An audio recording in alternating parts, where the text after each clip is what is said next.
मैं जब उस पहाड़ी बोर्डिंग स्कूल के हॉस्टल में आया था तो मुझे लगा था ये जगह बाकी स्कूलों जैसी ही होगी। ठंडी हवा, पुराने पेड़ और शाम को बजती हुई घंटी। लेकिन पहले ही हफ्ते मुझे एक बात अजीब लगी।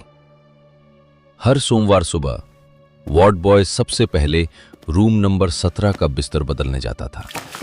कहते थे ये हमेशा गीला होता है। मैं समझा शायद कोई बच्चा रात को बीमार पड़ गया होगा, पर फिर हर सोमवार वही बात, बिना किसी छात्र के रहने के बावजूद। एक रात मैं पढ़ते पढ़ते सो नहीं पाया। बाहर बारिश की हल्की आवाज आ रही थी। हॉस्टल के कॉरिडोर में पीली लाइटें झिलमिला रही थी। तभी मुझे लगा जैसे किसी के रोने की आवाज आ रही हो, धीमी, दबी हुई, जैसे कोई तकिए में मुंह छुपाकर रो रहा हो। आवाज सीधी रूम 17 से आ रही थी। मैं दरवाजे के पास गया। दरवाजा खुला ही था, लेकिन अंदर अंधेरा। टॉर्च जलाई तो देखा बिस्तर पूरी तरह भीगा हुआ था, जैसे किसी के आंसुओं से नहीं, बल्कि ठंडे पानी से। तकिए पर हल्का सा गड्ढा, जैसे कोई अभी अभी उठा हो, पर कमरे में कोई नहीं।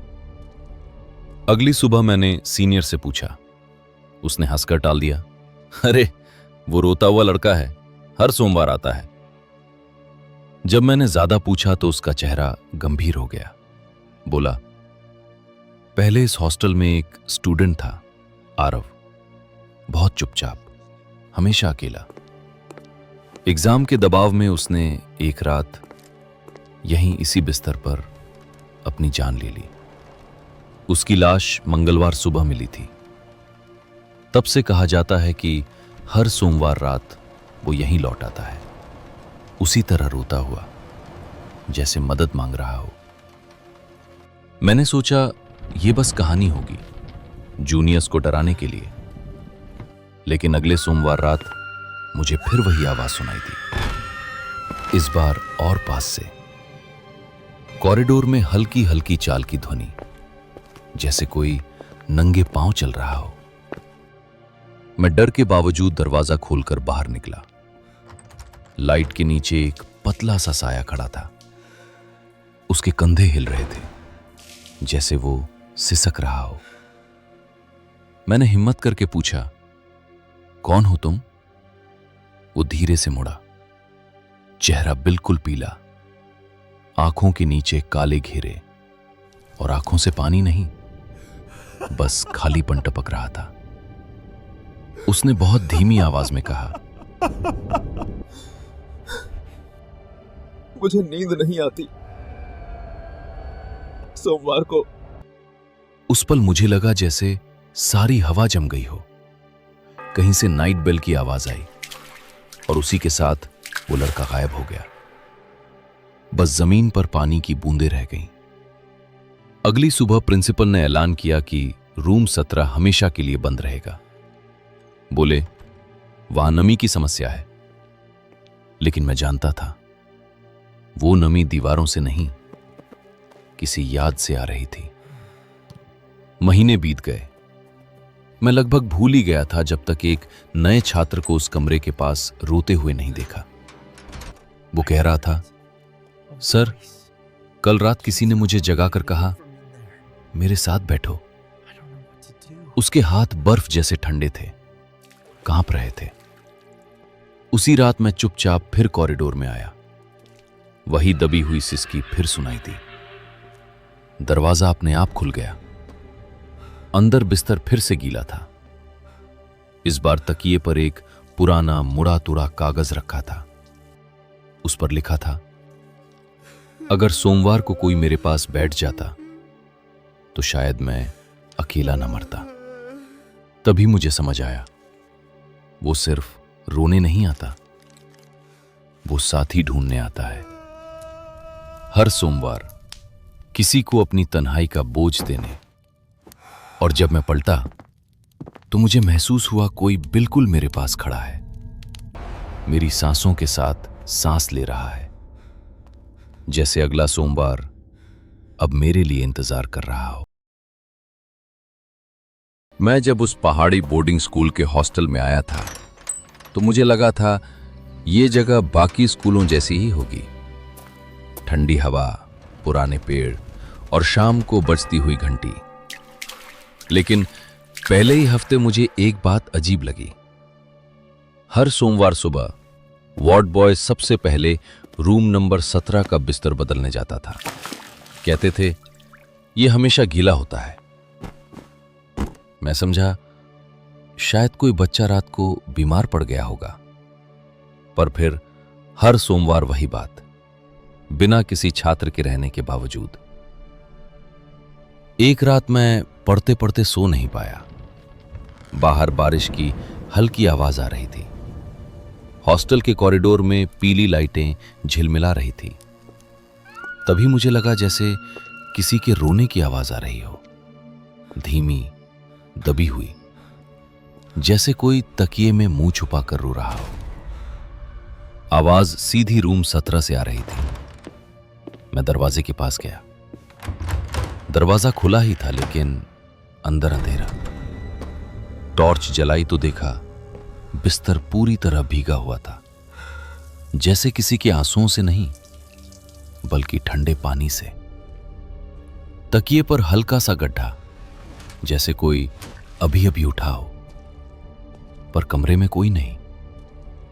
अगली सुबह मैंने सीनियर से पूछा। उसने हंसकर टाल दिया, अरे वो रोता हुआ लड़का है, हर सोमवार आता है। जब मैंने ज्यादा पूछा तो उसका चेहरा गंभीर हो गया। बोला, पहले इस हॉस्टल में एक स्टूडेंट था, आरव, बहुत चुपचाप, हमेशा अकेला। एग्जाम के दबाव में उसने एक रात यहीं इसी बिस्तर पर अपनी जान ले ली। उसकी लाश मंगलवार सुबह मिली थी। तब से कहा जाता है कि हर सोमवार रात वो यहीं लौट आता है, उसी तरह रोता हुआ, जैसे मदद मांग रहा हो। मैंने सोचा ये बस कहानी होगी, जूनियर्स को डराने के लिए। लेकिन अगले सोमवार रात मुझे फिर वही आवाज सुनाई दी, इस बार और पास से। कॉरिडोर में हल्की हल्की चाल की ध्वनि, जैसे कोई नंगे पांव चल रहा हो। मैं डर के बावजूद दरवाजा खोलकर बाहर निकला। लाइट के नीचे एक पतला सा साया खड़ा था। उसके कंधे हिल रहे थे, जैसे वो सिसक रहा हो। मैंने हिम्मत करके पूछा, कौन हो तुम? वो धीरे से मुड़ा, चेहरा बिल्कुल पीला, आंखों के नीचे काले घेरे, और आंखों से पानी नहीं, बस खालीपन टपक रहा था। उसने बहुत धीमी आवाज में कहा, मुझे नींद नहीं आती। सोमवार को। उस पल मुझे लगा जैसे सारी हवा जम गई हो। कहीं से नाइट बेल की आवाज आई और उसी के साथ वो लड़का गायब हो गया। बस जमीन पर पानी की बूंदें रह गईं। अगली सुबह प्रिंसिपल ने ऐलान किया कि रूम 17 हमेशा के लिए बंद रहेगा। बोले, वहां नमी की समस्या है। लेकिन मैं जानता था वो नमी दीवारों से नहीं, किसी याद से आ रही थी। महीने बीत गए। मैं लगभग भूल ही गया था जब तक एक नए छात्र को उस कमरे के पास रोते हुए नहीं देखा। वो कह रहा था, सर, कल रात किसी ने मुझे जगाकर कहा, मेरे साथ बैठो। उसके हाथ बर्फ जैसे ठंडे थे, कांप रहे थे। उसी रात मैं चुपचाप फिर कॉरिडोर में आया। वही दबी हुई सिसकी फिर सुनाई दी। दरवाजा अपने आप खुल गया। अंदर बिस्तर फिर से गीला था। इस बार तकिए पर एक पुराना मुड़ा तुड़ा कागज रखा था। उस पर लिखा था, अगर सोमवार को कोई मेरे पास बैठ जाता तो शायद मैं अकेला न मरता। तभी मुझे समझ आया, वो सिर्फ रोने नहीं आता, वो साथी ढूंढने आता है। हर सोमवार किसी को अपनी तन्हाई का बोझ देने।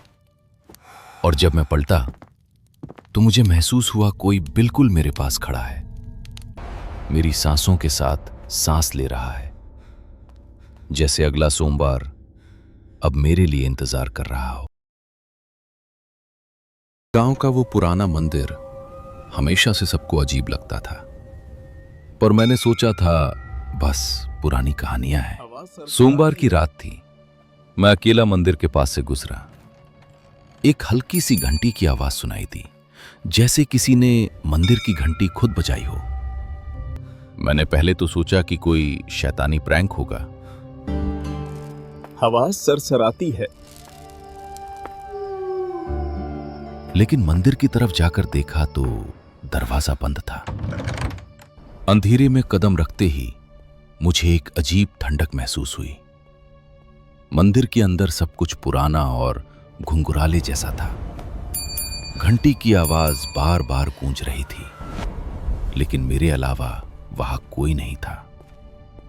मैंने सोचा कि मैं बस कल्पना कर रहा हूं, लेकिन फिर एक हल्की सी छाया मेरी तरफ पड़ी। मैं पीछे मुड़ने लगा, पर कदम रुके नहीं। मंदिर के प्राचीन मूर्ति के सामने एक औरत की मूर्ति थी, लेकिन उसकी आंखों में कुछ जिंदा सा था। वो मुझे घूर रही थी, जैसे मुझे रोकना चाहती हो। मैंने जोर से सांस ली, पर घंटी की आवाज अब और तेज हो गई और मंदिर का दरवाजा खुद से खुलने लगा। सोमवार की रात के इस राज को समझना मुश्किल था। गांव वाले कहते हैं हर सोमवार को कोई ना कोई लोग मंदिर के अंदर गायब हो जाते हैं और घंटी बजती रहती है। मैं समझ गया कि ये कोई कहानी नहीं, ये सच है। मेरी आंखों के सामने कुछ लोग दिख रहे थे। उनके चेहरे अभी भी याद हैं, जैसे वे अभी अभी चले गए हों। मैं भागकर मंदिर से बाहर निकला, पर घंटी की आवाज मेरे साथ आ गई। अब हर सोमवार मैं अपनी खिड़की से देखता हूं कि मंदिर की घंटी खुद बज रही है, और शायद फिर कोई नया चेहरा मंदिर में गायब हो रहा है। मैं अब वहां जाने की हिम्मत नहीं करता, पर वो घंटी की आवाज कभी कभी ऐसी लगती है जैसे मुझे बुला रही हो।